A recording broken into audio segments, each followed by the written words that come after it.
What if I told you that everything you've learned about human history is only half the story? We've been taught to look for our past in textbooks and museums, but the truth is buried in places we've barely even begun to scratch the surface. Imagine this, a secret, hand-carved chamber hidden deep beneath a busy English town.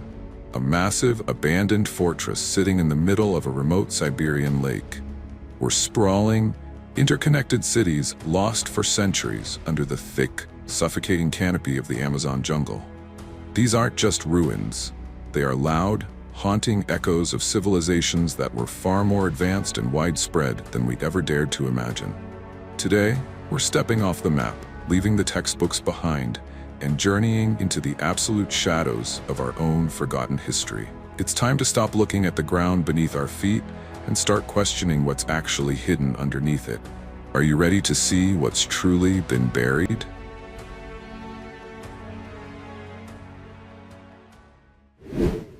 Our journey begins in a quiet, unassuming town in Hertfordshire, England. If you were walking down the street in Royston, you might never guess that just beneath your feet lies one of the most baffling archaeological mysteries in the UK. The Royston Cave. Discovered by accident in 1742 by a workman digging a hole for a post, this isn't your typical limestone cavern formed by nature. It is a man-made, bell-shaped chamber carved directly into the chalk. And once you descend into it, the atmosphere changes instantly. The walls are covered in hundreds of mysterious, intricate carvings, some religious, some pagan, and some that seem to defy classification entirely. Who carved these? Why were they here? And what were they trying to hide? For centuries, researchers have debated its origins. Some point to the Knights Templar, suggesting this was a secret meeting place for the order after their suppression in the 14th century. The carvings show figures that resemble saints, St. Catherine, St. Lawrence, but they are intertwined with symbols that feel ancient, almost primal. There are wheels, swords, and what some interpret as occult imagery that doesn't quite fit into the standard medieval narrative. What's truly fascinating is the engineering. The cave is incredibly small, only about 17 feet in diameter, and yet it's remarkably precise. The carvings are deep, etched into the chalk, with a level of skill that suggests they weren't done by someone just passing time. It feels intentional. It feels like a statement. Some historians argue it was a hermitage, a place for a monk to withdraw from the world. But a simple monk wouldn't necessarily cover his walls in such complex, layered iconography. The lack of historical records regarding the cave's construction is perhaps its greatest defense. It's as if, from the moment it was carved, whoever was behind it wanted to ensure that its purpose remained known only to those who knew exactly where to look. When you stand there, in the dim light, looking at these faded silhouettes, you realize that history isn't just written in books. It's etched into the very earth. Royston Cave forces us to admit that there are dark corners of our past, private, secret, and deeply symbolic, that we may never fully decode. It is a reminder that even in the heart of modern Europe, there are ancient whispers waiting to be heard. So what are we looking at? A sanctuary for a disgraced order? A private altar for a lost ritual? Or something far more mysterious? As we move on to our next site, keep these symbols in mind, because as we'll see, history has a strange way of leaving its mark in the places we least expect. We now travel to the lush, verdant highlands of central Ethiopia.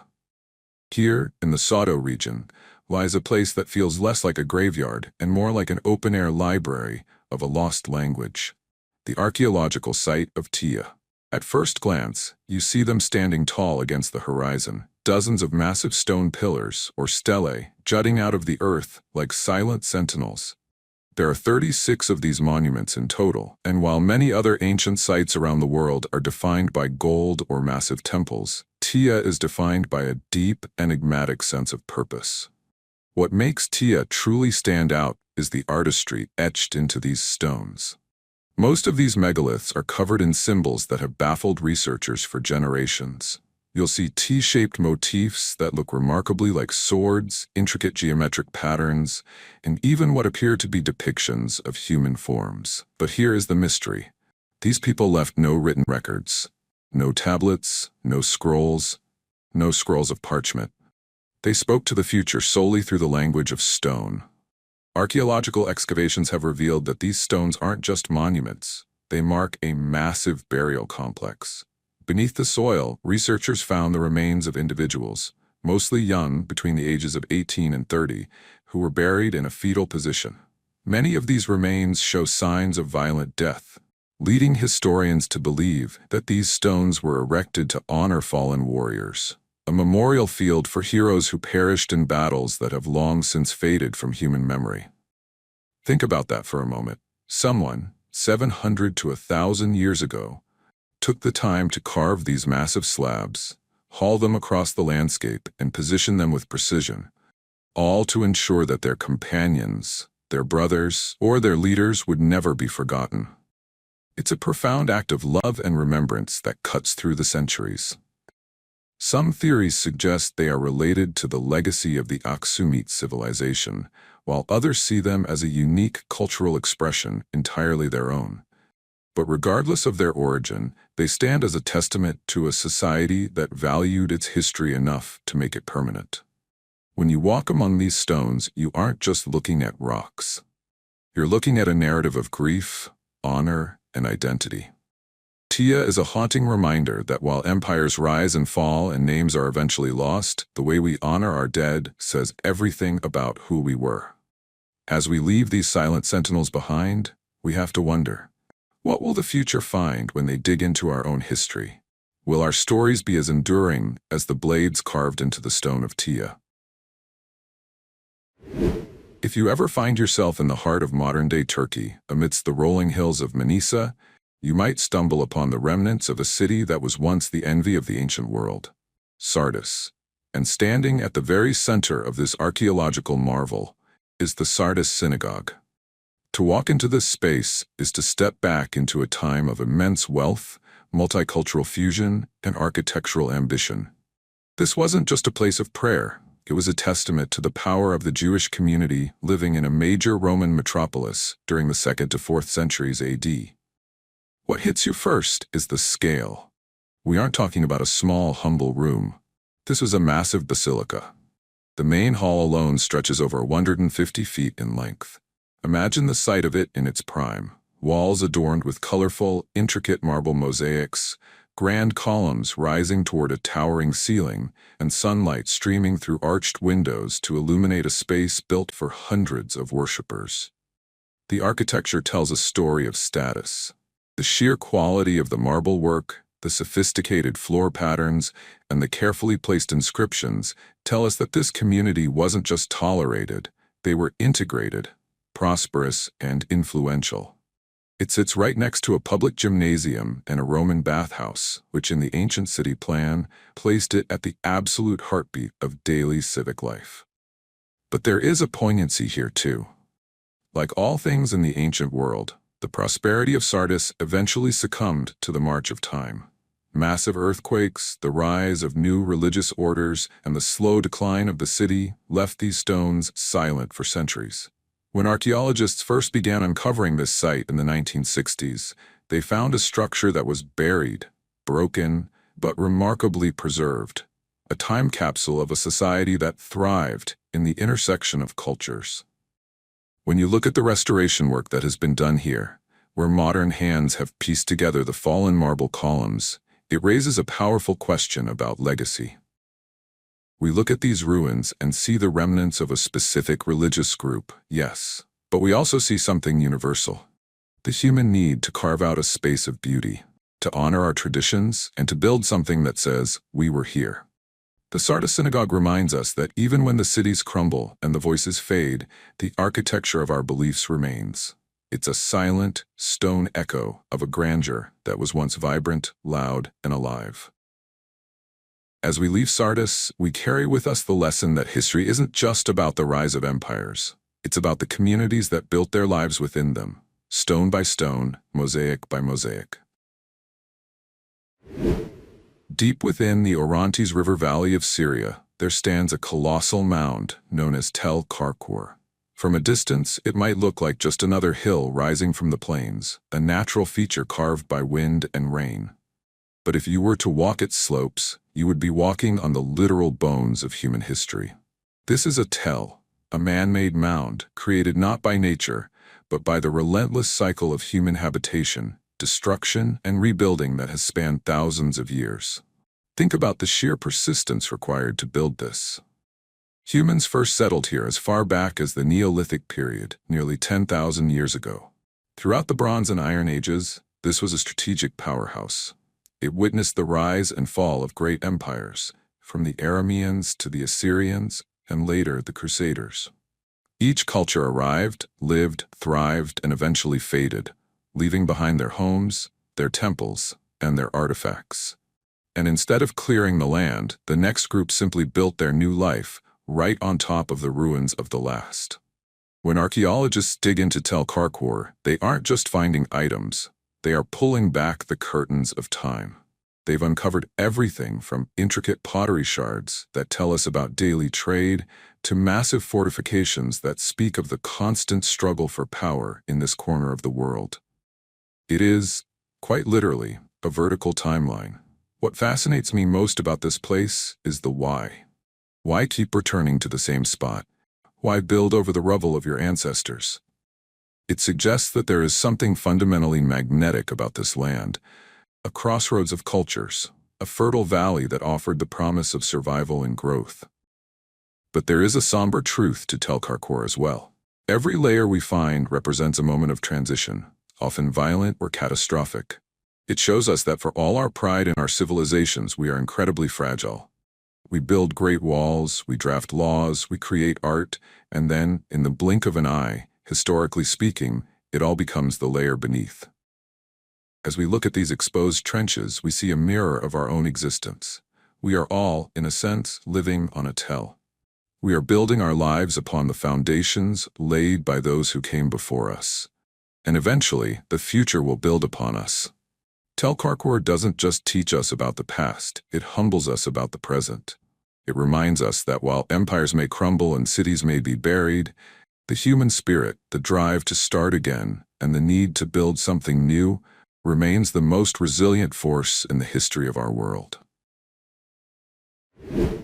In the remote, frozen landscape of the Tuva Republic, tucked away near the border of Mongolia, lies one of the most baffling architectural puzzles on the planet. Por-Bajin. Imagine a perfectly structured walled fortress sitting on an island in the middle of a high-altitude lake. It's surrounded by nothing but wild, unforgiving nature. And here is the strangest part.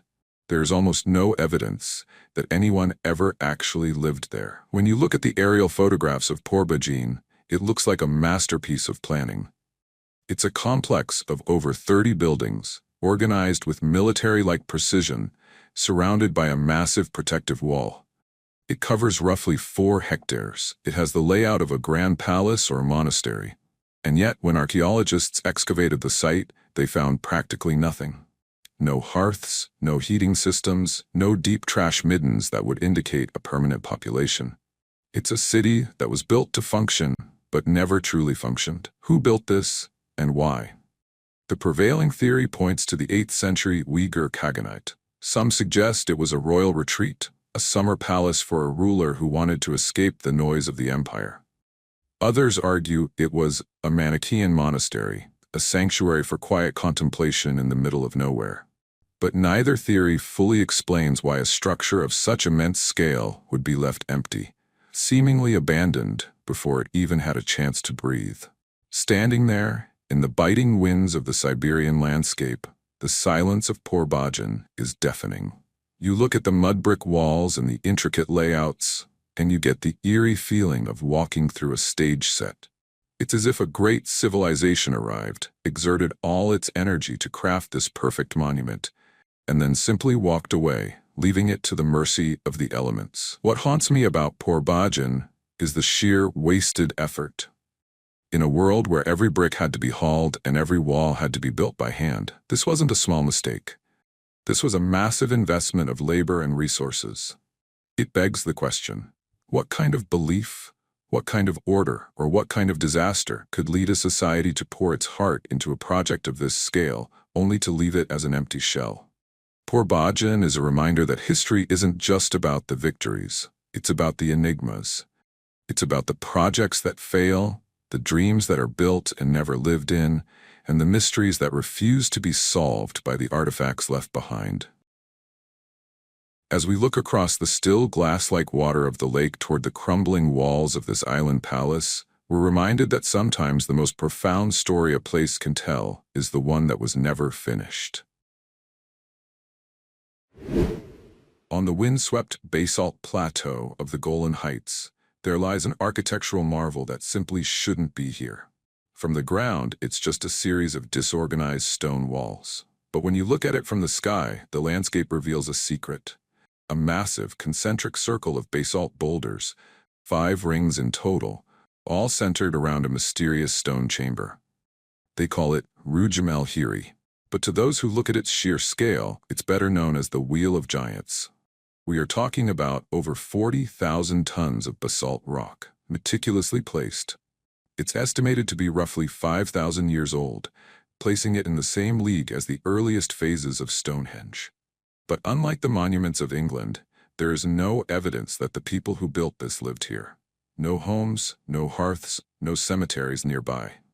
So why spend generations hauling 40,000 tons of rock? Why create a structure that can only be fully appreciated from the clouds? The prevailing theory is that Rujm el-Hiri wasn't a city or a fortress. It was an astronomical observatory. In the central chamber, researchers have found alignment points that perfectly match the rising sun on the summer and winter solstices. It was a calendar, a massive stone interface between the earth and the heavens. It suggests that the people of the Levant were not just farmers or warriors, they were scientists. They were people obsessed with the rhythm of the cosmos, people who needed to know exactly when the seasons would turn, perhaps to ensure the survival of their entire society. But there's a darker, more tactile side to this place. When you walk through these rings, the wind howls through the gaps in the stones. It creates a sound that feels intentional, a kind of low, haunting hum.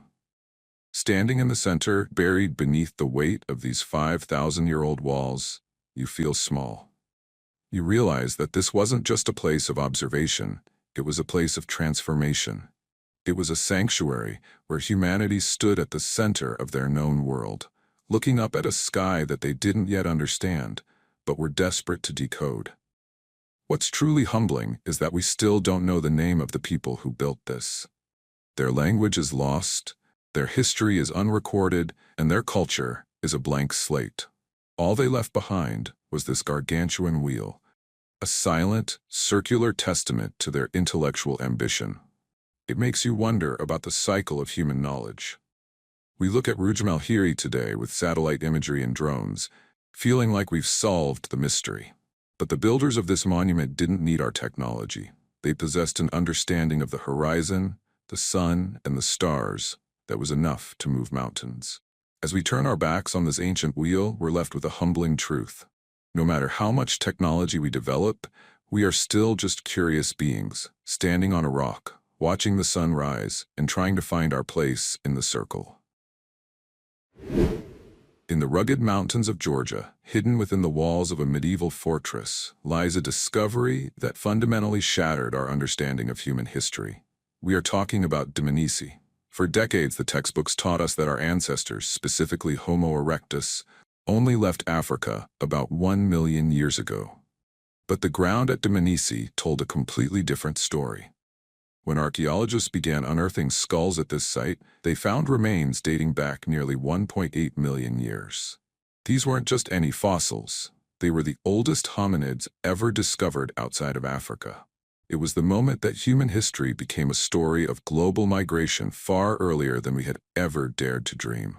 What makes Dmanisi so fascinating, and yes, slightly unsettling, is the sheer diversity of the skulls found in the same geological layer. For years, scientists had classified different skull shapes as distinct species. But here, they found a variety of features in a single group. Some look primitive, some look more like us. It forced the scientific community to realize that maybe, just maybe, we have been overcomplicating the human family tree. We weren't as different as we thought. We were one group, adapting to a new world. Imagine that scene nearly 2 million years ago. A small group of our ancestors standing at the crossroads of Europe and Asia. They had rudimentary stone tools, they had their wits, and they had the relentless drive to push beyond the horizon. They didn't have fire, they didn't have complex language, and yet they survived the harsh winters and the changing landscapes of the Caucasus. They were the original explorers. Standing at the site today, surrounded by the ruins of a much later medieval Georgian town, you get a strange sense of perspective. You're looking at a site where history exists on two levels: the stone walls of a medieval castle above and the ancient soil-stained secrets of our earliest ancestors below. It's a literal layer of time. Dmanisi is more than just a site of fossils. It is the ultimate origin story. It reminds us that our story is not one of static existence, but of motion. We are a species that has always moved, always adapted, and always pushed into the unknown. When you look at those ancient skulls, those blank, stone-filled eye sockets, you aren't looking at a monster or a primitive beast. You're looking into the mirror of your own deep, distant past. As we move forward from Dmanisi, we carry this realization. We have been travelers since the very beginning. We have faced the unknown, we have survived the cold, and we have persisted. So the next time you feel out of place or you feel like the world is too big, remember Dmanisi. You come from a long line of explorers who didn't just survive the journey, they defined it. For centuries, the Amazon was dismissed by historians as a counterfeit paradise. We were told it was a vast, wild, and impenetrable jungle, capable of supporting only small nomadic tribes. We believed the stories of La Ciudad Perdida de Z, the lost city of Z, were nothing more than the fever dreams of explorers like Percy Fawcett. But what if we were wrong? What if the jungle wasn't hiding a void, but a massive, interconnected civilization that we simply lacked the eyes to see? Thanks to a breakthrough technology called LiDAR, the veil is finally being lifted. Imagine a laser pulse penetrating through the thickest jungle canopy, stripping away the trees to reveal what lies beneath the forest floor. And what it has uncovered is nothing short of revolutionary. We are talking about sprawling urban landscapes, massive plazas, defensive fortifications, and sophisticated causeways that stretch for miles, connecting cities that were home to tens of thousands of people. These aren't just ruins, they are evidence of a complex managed society that shaped the Amazonian landscape for millennia. We see evidence of terra preta, black earth, a man-made, highly fertile soil that allowed these ancient people to sustain large populations in the middle of a rainforest. They didn't just survive in the Amazon, they engineered it. They were the architects of a green civilization that we are only now, for the first time, beginning to map. Why did they disappear? Why did the jungle reclaim these grand cities? The answers are still being written. Some point to the devastating impact of European diseases that arrived centuries ahead of the explorers. Others look at shifting climates. But the truth is, the lost city of Z wasn't just one place. It was an entire way of life that was erased from the collective memory of humanity. This is the climax of our journey today. Standing here, looking at these digital maps of cities hidden beneath the green, you realize that history is not a closed book. It is a living, breathing mystery that is constantly evolving.